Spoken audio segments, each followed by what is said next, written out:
जय हिंद दोस्तों, मैं अभिलाष सिंह आप सभी का स्वागत करता हूं आपके अपने YouTube चैनल स्टडी विथ विनय में। हम भारतीय भूगोल की कक्षा के अंतर्गत हिमालय पर्वत को अच्छी तरीके से कंप्लीट कर लिए थे, जिसके अंतर्गत हमने बृहद हिमालय, मध्य हिमालय, शिवालिक हिमालय को कवर किया था। फिर कल की वीडियो में हमने प्रदेशी के नदियों के आधार पर हिमालय पर्वत के विभाजन को पूर्णतः समझा था।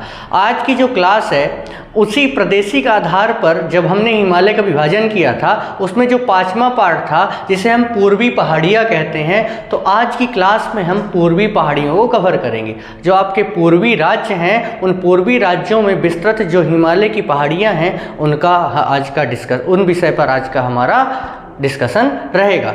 तो आइए हम स्टार्ट करते हैं आज की क्लास, जिस टॉपिक का नाम है पूर्वी पहाड़ियाँ, पूर्वी क्षेत्र में विस्तृत पहाड़ियाँ। तो देखिए, हमें अगर पूर्वी क्षेत्र की विस्तृत पहाड़ियों को जानना है तो सबसे पहले हमें ये जानना जरूरी है कि भारत के पूर्वी क्षेत्र में कौन कौन से राज्य स्थित हैं। ठीक है, भारत के पूर्वी क्षेत्र में कौन कौन से राज्य का विस्तार है ये जानना सबसे ज़्यादा जरूरी है। तो सबसे पहला जो राज्य है पूर्व में, उसे हम कहते हैं, सबसे पहला राज्य है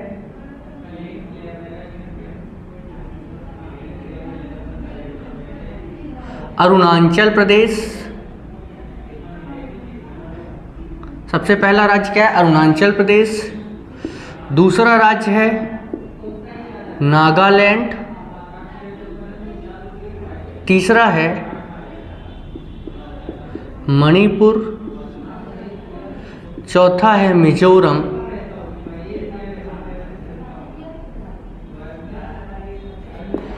पांचवा है त्रिपुरा। छठवां है मेघालय और सातवां है आपका असम। ये जो 7 राज्य हैं, ये 7 के 7 राज्यों को पूर्वी भारत के राज्य कहा जाता है। इन्हें क्या कहा जाता है? पूर्वी भारत के राज्य। इन्हें क्या कहते हैं हम? पूर्वी भारत के राज्य कहते हैं। और इन 7 के 7 राज्यों को मिलाकर ही क्या बनता है आपका? 7 सिस्टर स्टेट। 7 सिस्टर स्टेट, इन्हें और एक नाम से क्या जाना जाता है? 7 सिस्टर स्टेट। 7 sister state. तो 7 बहनों वाले राज्यों के समूह को हम क्या कहते हैं? पूर्वी भारत के राज्य। तो भारत के कभी कभी प्रश्न पूछ लिया जाता है निम्न में से कौन सा राज्य 7 सिस्टर का भाग है। तो याद रखिएगा कि ये 7 के 7 राज्य अरुणाचल प्रदेश, नागालैंड, मणिपुर, मिजोरम, त्रिपुरा, मेघालय और असम, ये 7 को मिलाकर जो 7 राज्यों का समूह बनता है उन्हें हम पूर्वी भारत के राज्य कहते हैं और इन्हें 7 सिस्टर स्टेट के नाम से जाना जाता है। 7 सिस्टर स्टेट के नाम से इन्हें जाना जाता है। तो ये चीज़ क्लियर हो गई होगी। अब हम पूर्वी भारत के राज्यों की आज पहाड़ियाँ पढ़ने वाले हैं। तो सबसे पहले हम एक राज्य और जान लीजिए, एक और पूर्वी क्षेत्र का ही लगभग भाग है जिसे हम कहते हैं सिक्किम। सिक्किम भी लगभग पूर्वी भारत के अंतर्गत ही आता है। ठीक, लेकिन 7 सिस्टर में केवल ये 7 हैं और पूर्वी भारत राज्य के अंतर्गत मुख्यतः ये 7 हैं। अन्य में सिक्किम आप गिन सकते हैं। तो हम स्टार्ट करते हैं। आज हम भारत के पूर्वी क्षेत्र में विस्तृत पहाड़ियाँ, और भारत के पूर्वी क्षेत्र में जो ये विस्तृत पहाड़ियाँ होंगी ये कहीं ना कहीं हिमालय पर्वत के ही रूप है, जो हिमालय से टूट कर छोटे छोटे टुकड़ों में आपके इन राज्यों में विस्तृत हो गई हैं। ठीक, तो सबसे पहले हम सिक्किम में देखते हैं। सिक्किम में यहाँ पास जो एक पहाड़ी विस्तृत है जिसे हम दार्जिलिंग श्रेणी कहते हैं। सिक्किम में इसके बारे में मैंने आपको जब मध्य हिमालय पढ़ाया था तब मैं दार्जिलिंग श्रेणी के बारे में बताए थे। दार्जिलिंग जो श्रेणी है मध्य हिमालय का हिस्सा है। ठीक, दार्जिलिंग श्रेणी का विस्तार कहाँ है? आपके सिक्किम में। और याद रखिएगा जो तिस्ता नदी है जेमू ग्लेशियर से निकलती है। तिस्ता नदी दार्जिलिंग श्रेणी को काटते हुए बहती है। कौन सी नदी दार्जिलिंग श्रेणी को काटते हुए बहती है? तो सिक्किम में तिस्ता नदी दार्जिलिंग श्रेणी को काटते हुए प्रवाहित होती है।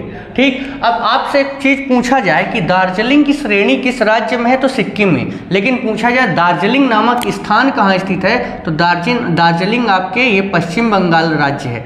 पश्चिम बंगाल में दार्जिलिंग शहर स्थित है। ठीक। दार्जिलिंग शहर है वो कहाँ है आपके पश्चिम बंगाल में, लेकिन दार्जिलिंग की श्रेणी कहाँ है आपके सिक्किम में, ठीक। अब आगे बढ़ते हैं तो आगे आता है आपका राज्य अरुणाचल प्रदेश। ये जो आप देख रहे हैं पूरा का पूरा, ये पूरा का पूरा ऊपर वाला क्षेत्र ये अरुणाचल प्रदेश के अंतर्गत है।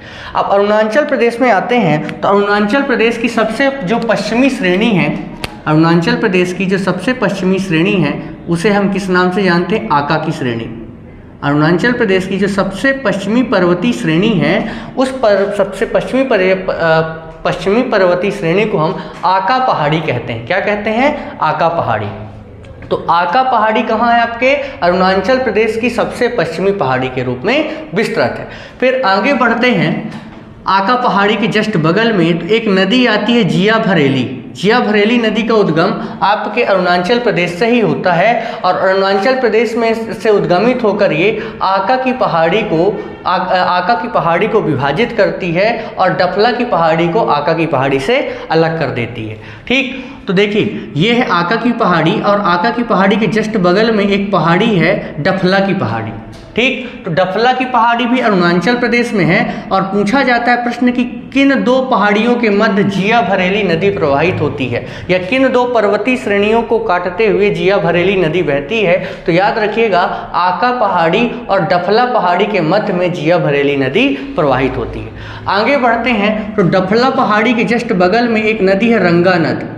एक नदी है रंगा नद, इसे धनश्री के नाम से भी जाना जाता है, इसे कई जगह धनश्री भी कहा जाता है, ठीक। तो रंगा नदी आपके डफला और मिरी, आगे है डफला और मिरी। तो डफला और मिरी के मध्य रंगा नदी प्रवाहित होती है।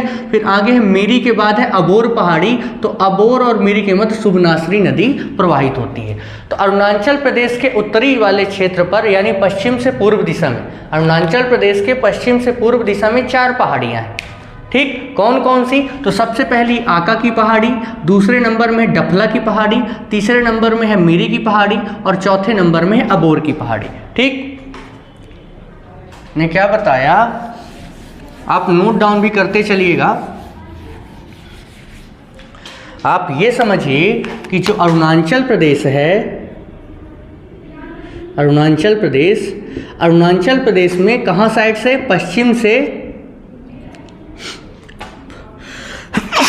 पश्चिम से पूर्व की ओर, अरुणाचल प्रदेश में पश्चिम से पूर्व की ओर 4 पहाड़ियाँ विस्तृत हैं। सबसे पहले नंबर में है आपकी आका की पहाड़ी, दूसरे नंबर में है आपकी डफला की पहाड़ी, तीसरे नंबर में है आपकी अबोर की पहाड़ी, मिरी की पहाड़ी, मिरी की पहाड़ी और चौथे नंबर में है आपकी अबोर की पहाड़ी, ठीक। अरुणाचल प्रदेश में पश्चिम से पूर्व दिशा में मुख्यतः 4 पहाड़ियाँ विस्तृत हैं। पहली आका की पहाड़ी, दूसरी डफला की पहाड़ी, तीसरी मिरी की पहाड़ी और चौथी अबोर की पहाड़ी। तो मान लीजिए ये आका की पहाड़ी वाली ये पहाड़ी क्षेत्र है, ठीक। फिर ये डफला की पहाड़ी क्षेत्र है, ये मिरी पहाड़ी क्षेत्र है और ये अबोर पहाड़ी क्षेत्र। ये क्या है आपका अबोर पहाड़ी क्षेत्र। अब ये 4 पहाड़ी, चारों की चारों पहाड़ी किस राज्य में विस्तृत है आपके, तो अरुणाचल प्रदेश। ये चारों की चारों पहाड़ी कहाँ विस्तृत है, अरुणाचल प्रदेश में। और किस दिशा में विस्तृत है, तो पश्चिम से पूर्व दिशा में। अब यहाँ पास ये जो आका की पहाड़ी है और आका और यहाँ पास डफला की पहाड़ी, इन दोनों पहाड़ियों के मध्य एक नदी प्रवाहित होती है। इस नदी को किस नाम से जाना जाता है, तो इस नदी को याद रखिएगा जिया भरेली के नाम से जाना जाता है, जिया भरेली, ठीक। तो जिया भरेली नदी आका की पहाड़ी और डफला की पहाड़ी के मध्य प्रवाहित होती है। फिर यहाँ पास है, ये हो गई आपकी मिरी की पहाड़ी। तो डफला की पहाड़ी और मिरी की पहाड़ी के मध्य भी एक नदी प्रवाहित होती है जो इन दोनों को पृथक करने का काम करती है, इन दोनों श्रेणियों को। उसका नाम क्या है, रंगा नद नदी, रंगा नद नदी, क्या कहते हैं इसे? रंगानद नदी।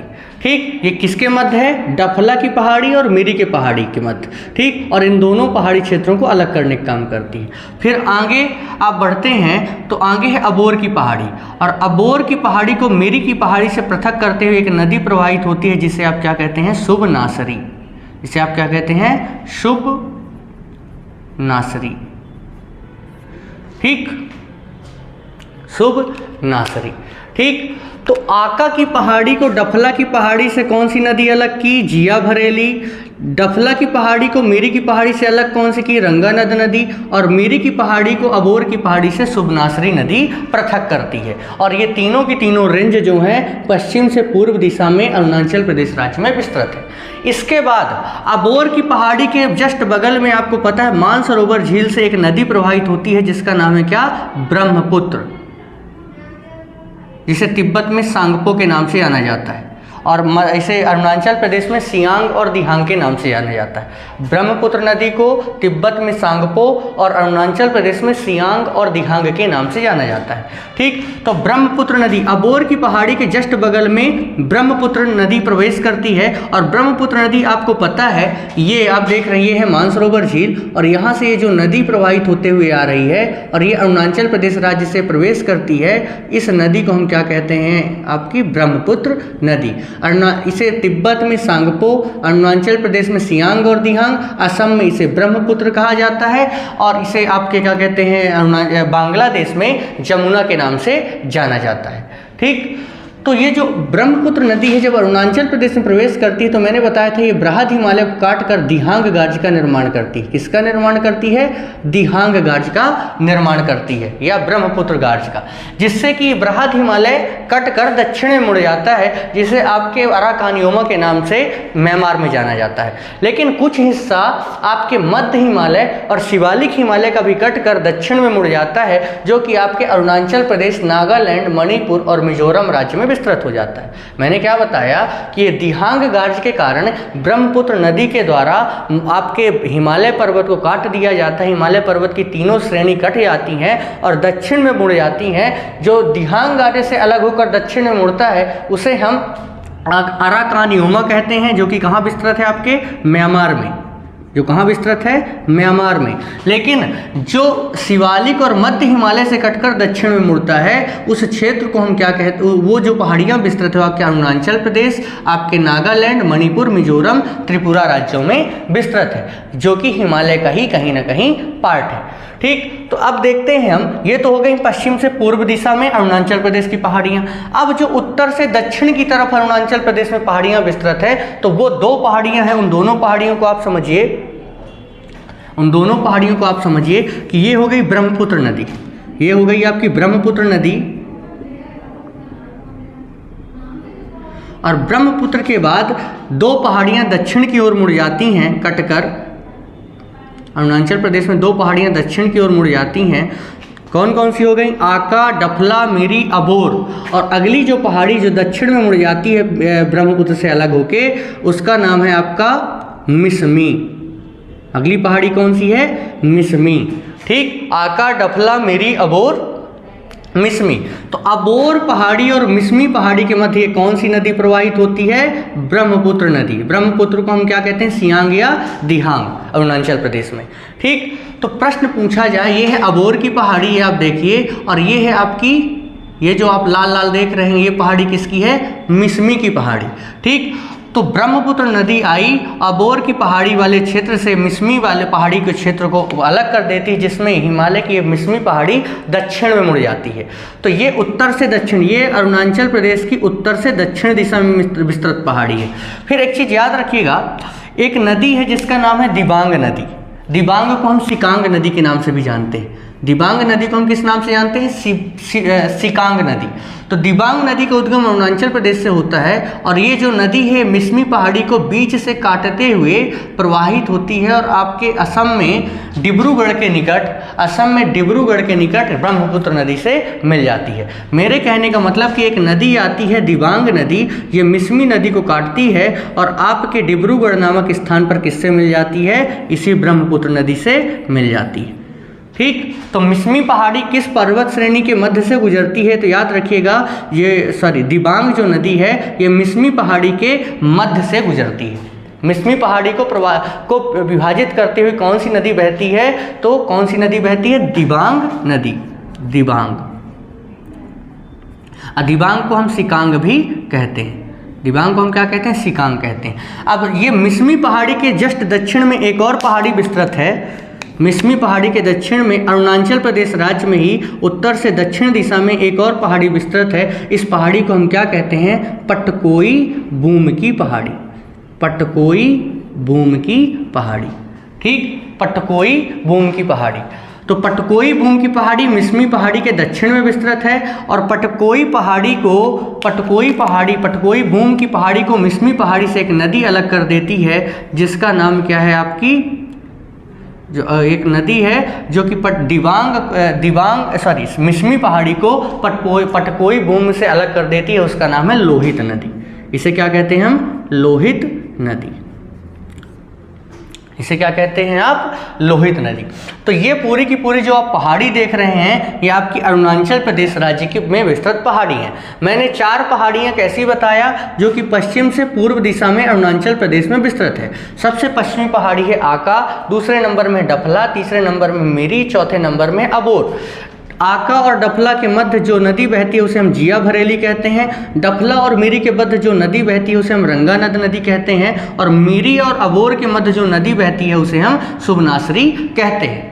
फिर आगे मैंने बताया कि मानसरोवर झील से एक नदी निकलती है जिसका नाम है ब्रह्मपुत्र, उसे तिब्बत में सांगपो कहते हैं और अरुणाचल प्रदेश में सियांग और दिहांग कहते हैं। यह नदी आपका दिहांग गार्ज का निर्माण करती है और बृहद हिमालय को काट देती है, जिससे कि हिमालय पर्वत कटकर दक्षिण में विस्तृत हो जाता है। इसका कुछ हिस्सा आपके म्यांमार में विस्तृत होता है जिसे अराकानियोमा कहते हैं और कुछ हिस्सा अरुणाचल प्रदेश, नागालैंड, मणिपुर, मिजोरम, त्रिपुरा राज्यों में विस्तृत हो जाता है, जिन्हें अलग अलग राज्यों में अलग अलग नामों से जाना जाता है। ठीक, तो अब ये अबोर की पहाड़ी है और अबोर की पहाड़ी के बाद ये चारों की चारों पश्चिम से पूर्व है, लेकिन कुछ पहाड़ियां अरुणाचल प्रदेश की उत्तर से दक्षिण विस्तृत हैं। उत्तर से दक्षिण की ओर विस्तृत हैं। उत्तर से दक्षिण कौन कौन सी हैं? तो याद रखिएगा, ब्रह्मपुत्र द्वारा अबोर की पहाड़ी से अलग होकर मिसमी की पहाड़ी दक्षिण में मुड़ जाती है और ये उत्तर से दक्षिण की ओर विस्तृत अरुणाचल प्रदेश की प्रथम पहाड़ी है।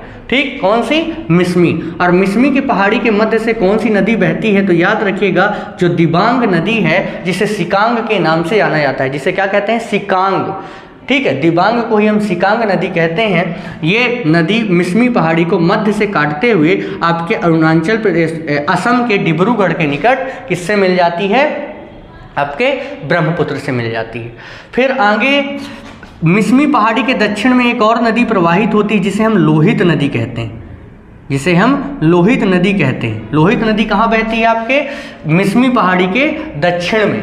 मिसमी पहाड़ी के दक्षिण में और पटकोई बूम की पहाड़ी के उत्तर में। तो मैं कह सकता हूं कि जो पटकोई बूम की पहाड़ी है अरुणाचल प्रदेश राज्य की उत्तर से दक्षिण में विस्तृत दूसरी पहाड़ी है और ये मिसमी पहाड़ी से आपकी लोहित नदी के द्वारा, ये लोहित नदी है तो मिसमी पहाड़ी से ये लोहित नदी के कारण पृथक हो जाती है। तो पटकोई बूम की पहाड़ी को मिसमी पहाड़ी से अलग करने वाली नदी कौन सी है? लोहित। और जो आपकी दिबांग नदी है मिसमी पहाड़ी के मध्य से गुजरती है।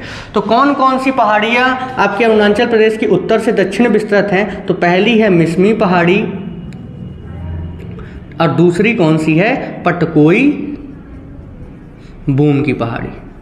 पटकोई बूम की पहाड़ी। तो टोटल अरुणाचल प्रदेश में कितनी पहाड़ियाँ हो गई? 6। पश्चिम से पूर्व 4 हो गई और 2 उत्तर से दक्षिण हो गई।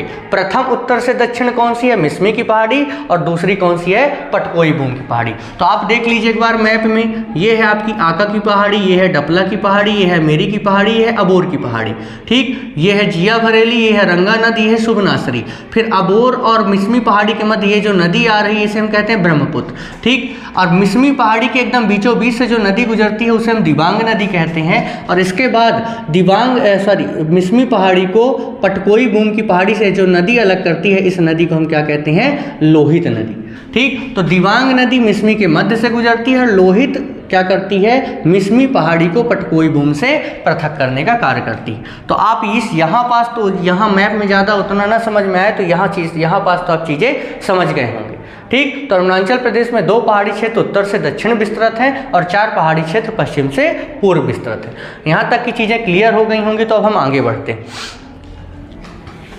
अरुणाचल प्रदेश हमने कवर कर लिया। अब अगला राज्य है हमारा नागालैंड। अगली पहाड़ियाँ आगे हम किस राज्य में आएंगे, ये है नागालैंड। ठीक, नागालैंड में 2 पहाड़ियाँ हैं, पहला है नागा हिल्स और दूसरा है करायल हिल्स। नागालैंड हिल्स और करायल हिल्स। करायल हिल्स आपके 2 राज्यों में, असम और नागालैंड।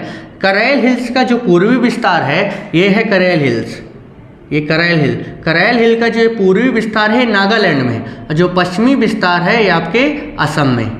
ठीक, तो करायल हिल्स और नागा हिल्स कहाँ स्थित है, आपके नागालैंड में। तो नागालैंड की अगर मैं बात करूं तो नागालैंड में उत्तर से दक्षिण दिशा में, कैसे, उत्तर से दक्षिण की ओर, उत्तर से दक्षिण की ओर जो पहाड़ी है उसे हम कहते हैं Naga hills. Naga hills. Naga hills में एक पर्वत शिखर है, एक चोटी पाई जाती है जिसे हम कहते हैं सारामती शिखर। सारामती शिखर। सारामती की चोटी कहाँ स्थित है, आपके नागा हिल्स में, नागालैंड में। और ये नागालैंड की सबसे ऊंची चोटी है, सबसे ऊंची चोटी, सबसे ऊंची। नागालैंड की सबसे ऊंची चोटी कौन सी है, तो सारामती शिखर, जो कि नागा हिल्स में विस्तृत है और नागा हिल्स का विस्तार नागालैंड राज्य में है और यह उत्तर से दक्षिण की ओर विस्तृत श्रेणी। अब एक और पहाड़ी है जिसे हम कहते हैं करायल हिल्स। क्या कहते हैं, करायल हिल्स। करायल हिल्स कैसे विस्तृत, जैसे मान लीजिए ये है नागालैंड, ये है आपकी नागा हिल्स, ये जो पहाड़ी है नागा हिल्स। नागा हिल्स में हो गई सारामती चोटी। ठीक, अब नागा हिल्स के जस्ट पश्चिम में उत्तर पूर्व से दक्षिण पश्चिम की ओर एक पहाड़ी विस्तृत है जिसे हम क्या कहते हैं, करायल की पहाड़ी। इसे हम क्या कहते हैं, करायल की पहाड़ी। तो करायल की पहाड़ी का जो पश्चिमी विस्तार है असम में है और इसका जो पूर्वी विस्तार है ये कहाँ है, आपके नागालैंड में। ठीक, तो नागालैंड में 2 पहाड़ियां हैं, पहली नागा हिल्स जिसमें सारामती शिखर स्थित है जो कि नागालैंड का सबसे ऊंचा पर्वत शिखर है, और पश्चिम में इसके पश्चिम में इसके करायल की पहाड़ी है। करायल की पहाड़ी का जो पूर्वी विस्तार है नागालैंड में और पश्चिमी विस्तार आपके असम वाले क्षेत्र में। तो नागालैंड भी हमारा कंप्लीट हो गया। अब आगे बढ़ते हैं मणिपुर राज्य में।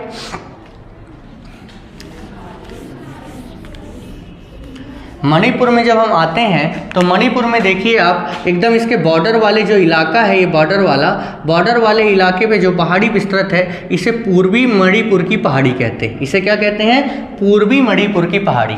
जो एकदम बॉर्डर में म्यांमार और मणिपुर के एकदम बॉर्डर में जो पहाड़ी स्थित है उसे पूर्वी मणिपुर की पहाड़ी कहते हैं।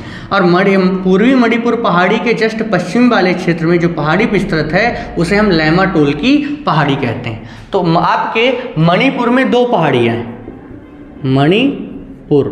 मणिपुर की अगर मैं बात करूं तो मणिपुर में 2 पहाड़ियाँ उत्तर से दक्षिण। कैसे, उत्तर से दक्षिण की ओर कितनी पहाड़ियाँ हैं, 2 पहाड़ी। अगर मैं यहाँ पास मणिपुर राज्य बना दूं तो आप यहाँ पास समझिएगा, ये मणिपुर के एकदम बॉर्डर वाले इलाके में ये जो पर्वत श्रेणी जो विस्तृत है, जो पहाड़ी विस्तृत है, इसे मैं क्या कहता हूँ, इसे हम पूर्वी मणिपुर पहाड़ी कहते हैं। इसे हम क्या कहते हैं, पूर्वी मणिपुर पहाड़ी। पूर्वी मणिपुर पहाड़ी के जब पश्चिम में आते हैं तो जो पहाड़ी विस्तृत है, ये प्रश्न कई बार पूछा गया है, ये जो मणिपुर में विस्तृत है इसे हम कहते हैं लैम टोल की पहाड़ी। लैमा टोल की पहाड़ी ये भी कहाँ है, आपके मणिपुर में, और पूर्वी मणिपुर की पश्चिम में स्थित है। अब इन दोनों पहाड़ियों के बीच में एक झील विस्तृत है। इन दोनों पहाड़ियों के मध्य में एक झील विस्तृत है जिसे हम क्या कहते हैं, लोकटक झील। लोकटक झील, कई बार प्रश्न पूछा गया है कि लोकटक झील किस राज्य में स्थित है, तो याद रखिएगा लोकटक झील मणिपुर राज्य में स्थित है। और किन दो पहाड़ियों के मध्य में स्थित है, तो पूर्वी मणिपुर पहाड़ी और लैमाटोल की पहाड़ी के मध्य में लोकटक झील स्थित है। अब लोकटक झील की और एक विशेषता आपको बता देता हूँ। लोकटक जो झील है ये कैसी झील है, कृत्रिम झील है। पहली विशेषता क्या है, ये कैसी झील है, कृत्रिम झील। कृत्रिम झील का मतलब होता है मानव निर्मित। जब कृत्रिम शब्द लग जाए तो समझ लीजिएगा उसका कहीं ना कहीं निर्माण मानव के हस्तक्षेप से हुआ है। तो लोकटक झील कैसी झील है, कृत्रिम झील है, जो कि पूर्वी मणिपुर की पहाड़ी और लैमाटोल की पहाड़ी के मध्य में मणिपुर राज्य में विस्तृत है। ठीक, अब इसकी सबसे इम्पोर्टेंट विशेषता, इसमें एक केबू लामा जाओ नामक राष्ट्रीय पार्क, जिसे हम राष्ट्रीय उद्यान भी कहते हैं, केबू लामा जाओ नामक तैरता हुआ राष्ट्रीय पार्क स्थित है। मतलब आप ये समझिए कि अगर ये है लोकटक झील, इस लोकटक झील में एक पार्क है केबू लामा जाओ। ये पार्क इसमें क्या कहते हैं, इस झील में तैरता हुआ है, मतलब तैरता हुआ है। और ऐसा पार्क ये पूरी दुनिया का एकमात्र है। ठीक है, लोकटक झील कृत्रिम झील है जिसमें केबू लामा जाओ नामक राष्ट्रीय पार्क स्थित है। और यह पूरी दुनिया का एकमात्र ऐसा राष्ट्रीय पार्क है जो कि तैरता है, झील में पानी में तैर रहा है। ठीक, आया समझ में? तो ये इंपॉर्टेंट बात याद रखिए कि लोकटक झील कृत्रिम झील है, इसमें केबू लामा जाओ नामक राष्ट्रीय पार्क स्थित है। ठीक, तो मणिपुर भी लगभग क्लियर हो गया। अब आगे बढ़ते हैं अगले राज्य में। अगला राज्य कौन सा आपका, मिजोरम। तो मिजोरम और त्रिपुरा में ज़्यादा कुछ इम्पोर्टेंट है नहीं, लेकिन जो थोड़ी बहुत है उसके बारे में बता देता हूँ। जो मिजोरम है, मिजोरम में जो हिमालय पर्वत विस्तृत है उत्तर से दक्षिण, उसे हम क्या कहते हैं, मिजो की पहाड़ियाँ। मिजोरम में जो पहाड़ियाँ विस्तृत है उन पहाड़ियों को मैं क्या कहता हूँ, मिजो की पहाड़ियाँ। ये है मिजो की पहाड़ियाँ। मिजो की पहाड़ी कहाँ है आपके, मिजोरम राज्य में। ठीक, मिजो की पहाड़ी में आप एक चीज़ याद रखिएगा, मिजो की पहाड़ी का सबसे ऊंचा शिखर ब्लू माउंटेन है। क्या है, ब्लू माउंटेन। मिजो की पहाड़ी का सबसे ऊंचा शिखर कौन सा है, तो सबसे ऊंचा शिखर है ब्लू माउंटेन। तो मैं कह सकता हूं कि मिजोरम राज्य का सबसे ऊंची पर्वत चोटी कौन सी है, तो मिजोरम राज्य की सबसे ऊंची पर्वत चोटी है ब्लू माउंटेन। और किस पर स्थित है, तो मिजो की पहाड़ी। और मिजो की पहाड़ी किस राज्य में है, मिजोरम राज्य में स्थित है। तो हमने अरुणाचल प्रदेश से स्टार्ट किया था। अरुणाचल प्रदेश के अंतर्गत आका की पहाड़ी, डफला की पहाड़ी, मिरी की पहाड़ी, अबोर की पहाड़ी, मिसमी की पहाड़ी और पटकोई बूम की पहाड़ी, 6 पहाड़ी हमने अरुणाचल प्रदेश में पढ़ी। नागालैंड में आए तो नागालैंड में नागा हिल्स और पूर्वी करेल के बारे में पढ़ा। और इस पर सबसे ऊंची, नागालैंड की सबसे ऊंची शिखर आपके सारामती के बारे में समझा। फिर मणिपुर में आते हैं तो 2 पहाड़ियाँ पढ़ते हैं, पूर्वी मणिपुर पहाड़ी और इसके पश्चिम में जो स्थित है उसे लैमाटोल की पहाड़ी। दोनों पहाड़ियों के मध्य आपका लोकटक झील है। और लोकटक झील एक कृत्रिम झील है जिसमें केबू लामा जाओ नामक तैरता हुआ राष्ट्रीय पार्क है। इसे विश्व धरोहर की सूची में भी शामिल किया गया, ये भी याद रखिएगा।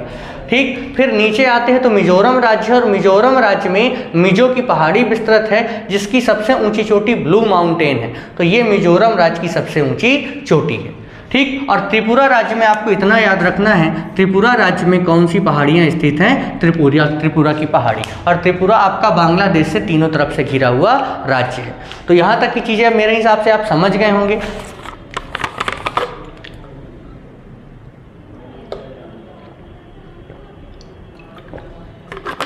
अब आते हैं हम आपके असम में। असम में आपको 3 पहाड़ियाँ याद रखना है। असम में कितनी पहाड़ी आप याद रखेंगे, 3 पहाड़ी।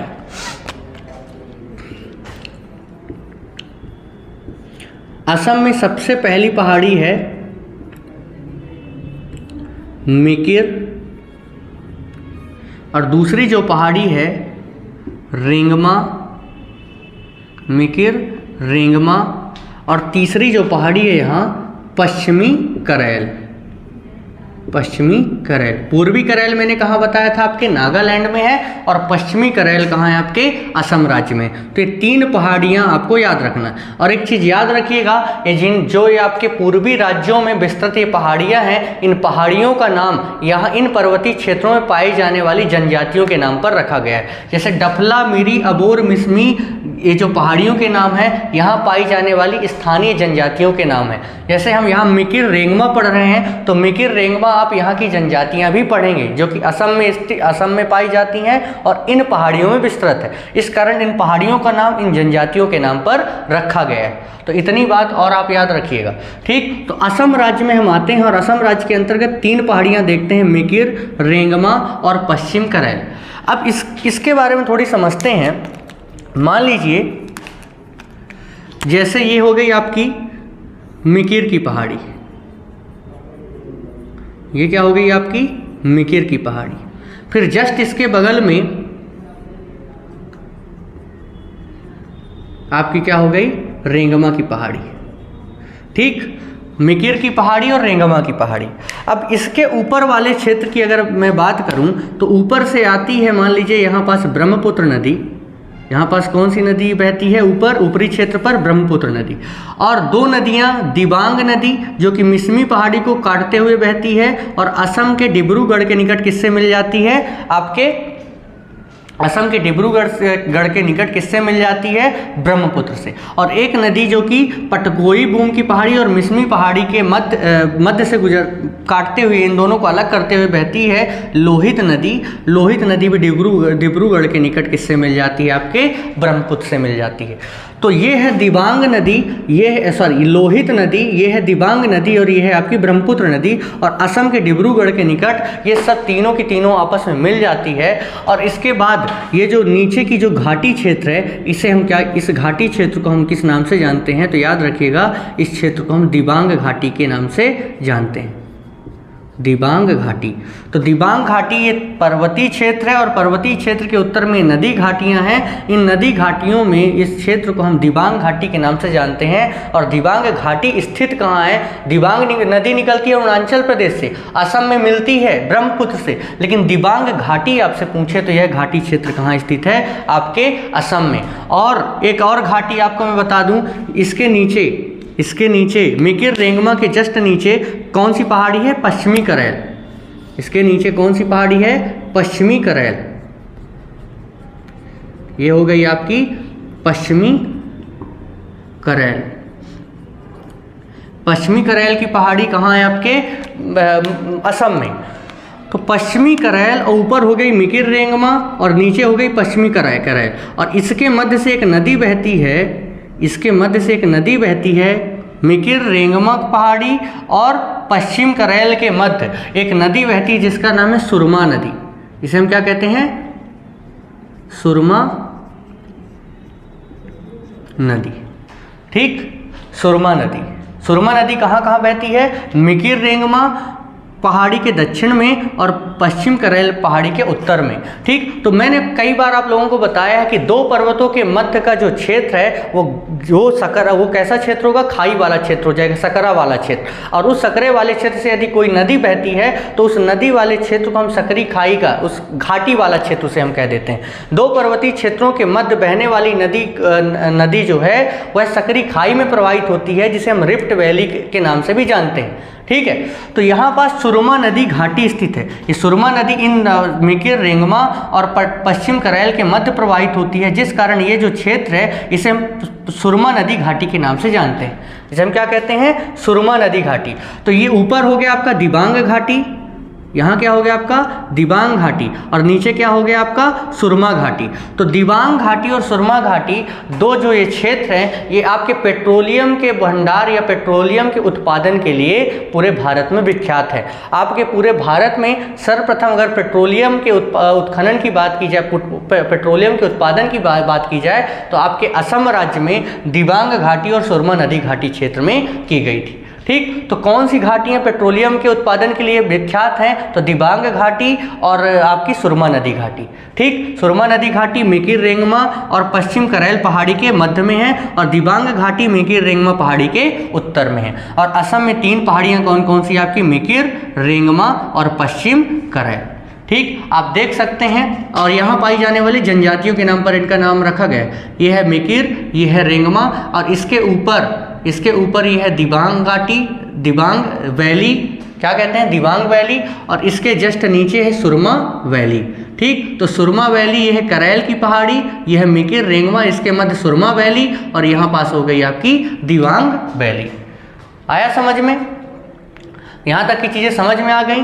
अब लास्ट जो पहाड़ी क्षेत्र बचा हुआ है मेघालय का, तो सुनिए एक चीज़ आप ये क्लियर रखिएगा, अभी तक की जो हमने 5 राज्यों की पहाड़ियाँ पढ़ी, 5 से 6 राज्यों की, डफला, मेरी ये अरुणाचल प्रदेश की पहाड़ी, नागालैंड की, मणिपुर, मिजोरम, आपके त्रिपुरा और असम, ये जो 6 राज्यों की आपने पहाड़ी पढ़ी हैं, ये मुख्यतः हिमालय पर्वत का ही कहीं ना कहीं भाग है। ये 6 राज्यों की जो पहाड़ियां हैं ये मुख्यतः हिमालय पर्वत का ही भाग है, लेकिन जो मेघालय राज्य में विस्तृत पहाड़ियां हैं ये हिमालय पर्वत का भाग नहीं है। ये याद रखिएगा कि पूर्वी की जो पहाड़ियां हम पढ़ते हैं, पूर्वी पहाड़ियों में 6 राज्यों में जो पहाड़ियां विस्तृत हैं, अरुणाचल प्रदेश, नागालैंड, मणिपुर, मिजोरम, त्रिपुरा और असम, इन 6 राज्यों की पहाड़ियां आपके हिमालय पर्वत की पहाड़ियां हैं, और जो मेघालय राज्य में विस्तृत पहाड़ियां हैं वो आपके हिमालय पर्वत की पहाड़ियां नहीं है। तो फिर ये किसका हिस्सा है? तो याद रखिएगा ये आपके प्रायद्वीपीय भारत के पठार का भाग है। ये प्रायद्वीपीय भारत के पठार का भाग है। ठीक, प्रायद्वीपीय भारत के पठार की अगर मैं बात करूं तो जैसे इंडिक प्लेट को हम क्या कहते हैं? प्रायद्वीपीय भारत। इंडिक प्लेट को हम क्या कहते हैं? प्रायद्वीपीय भारत। ये है आपकी इंडिक प्लेट। इंडिक प्लेट के बारे में मैंने बताया था कि ये अंगारा लैंड की यूरेशियन प्लेट से टकराकर हिमालय पर्वत का निर्माण करती है। तो ये जो इंडिक प्लेट है इसी को हम क्या कहते हैं? प्रायद्वीपीय भारत। दक्षिण भारत को हम क्या कहते हैं? प्रायद्वीपीय भारत।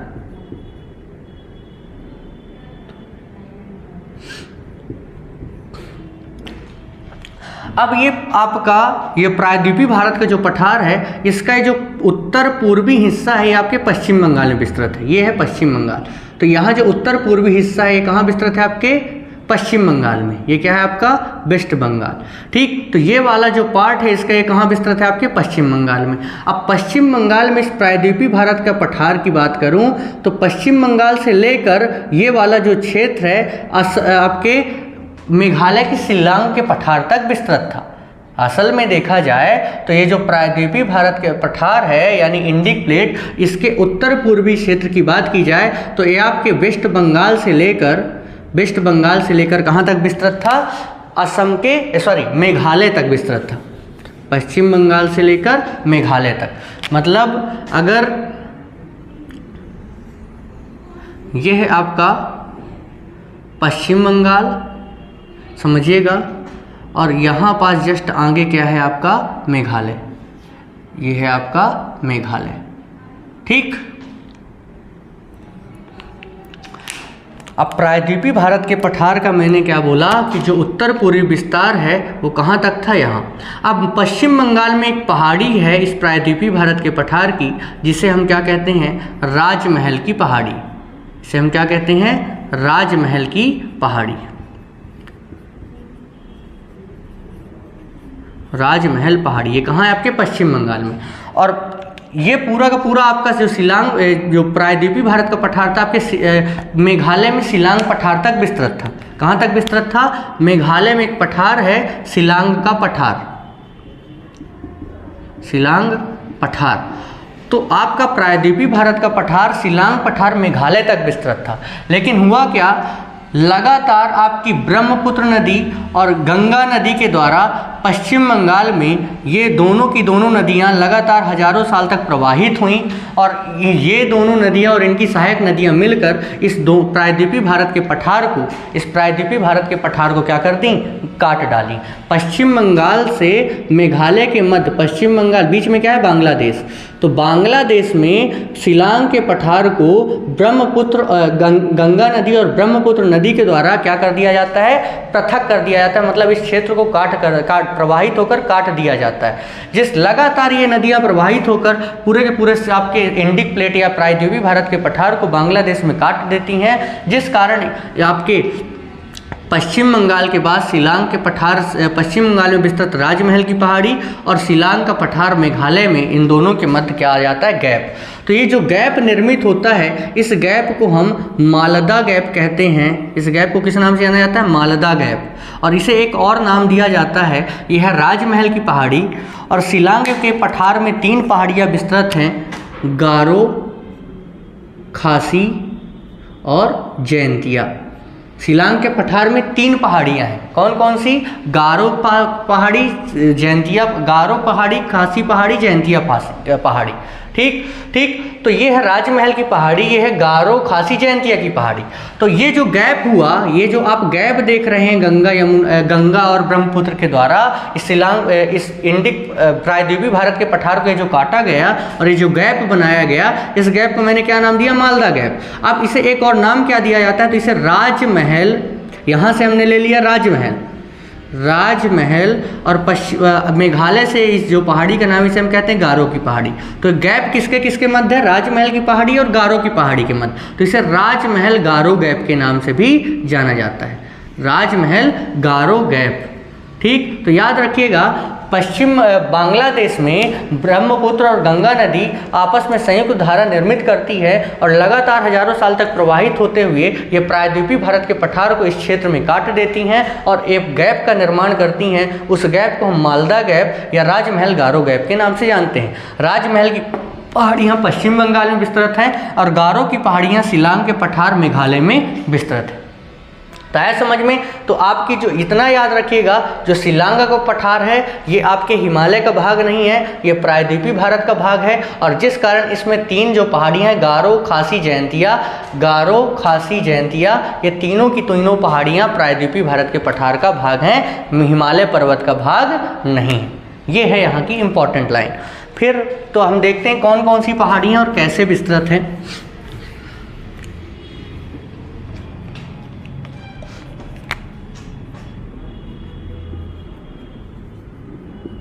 मेघालय, मेघालय में 3 पहाड़ियाँ कौन कौन सी है, सबसे पहले गारो, फिर खासी और फिर जयंतिया।